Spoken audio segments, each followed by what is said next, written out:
ნივთიერების შემთხვევაში კიდევ უფრო მწვავედ, იმიტომ დგას ჩემი აზრით საკითხი, რომ ნივთიერებით გამოწვეული ეიფორია იქნება ეს თუ სიამოვნების შეგრძნება, ბუნებრივ პირობებში ამის მიღწევა ფაქტობრივად შეუძლებელია თუ განსაკუთრებით დიდი დოზით მოიხმარს ადამიანი ნარკოტიკს, ხო?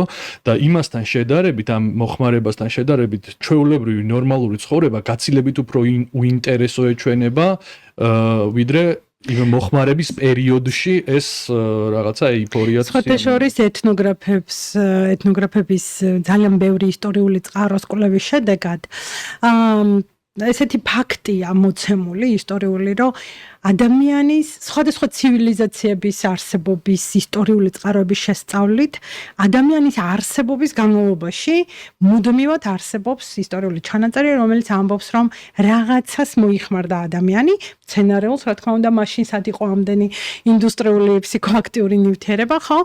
რაღაც მცენარეულს, რომლიდანაც ის ელოდა, რომ რაღაც განსხვავებულს მიიღებდა განსაკუთრებულ მდგომარეობას და ანუ ეთნოგრაფები გვეუბნებიან, რომ ადამიანი მიულტვის რაღაც განსხვავებული და განსაკუთრებული მდგომარეობებისკენ, ამიტომ სანამ ადამიანი არსებობს, ალბათ იქნება ეს ფსიქოაქტიური ნივთიერებაც.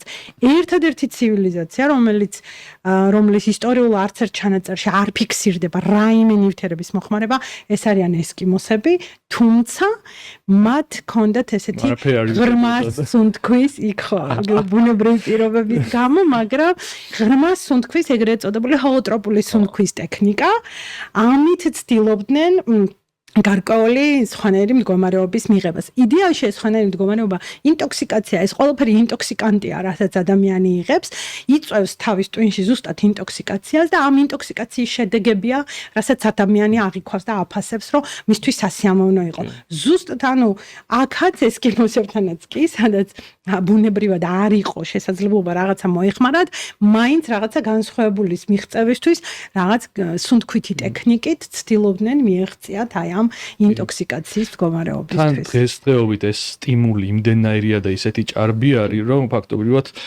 ბოროტად მოხმარება ხდება გარემოდან ჩვენი ემოციების, ხო, ამ დოპამინერგული სისტემით, თუნდაც სოციალური ქსელების სკროლვით, ასე შემდეგ. იმდენი სტიმული შემოდის, რომ ჟარგონს მოვიხმარ, ადამიანს ჩვეულებრივი ცხოვრება ფაქტობრივად გატროხებული აქვს და იწყებს ამ ნარკოტიკებში ამ საშუალის ძიებას. რაც არ არის ჯანსაღი გზა და მე აუცილებლად ამ ჯანსაღი გზებზე საუბარზე უნდა გადავიდე.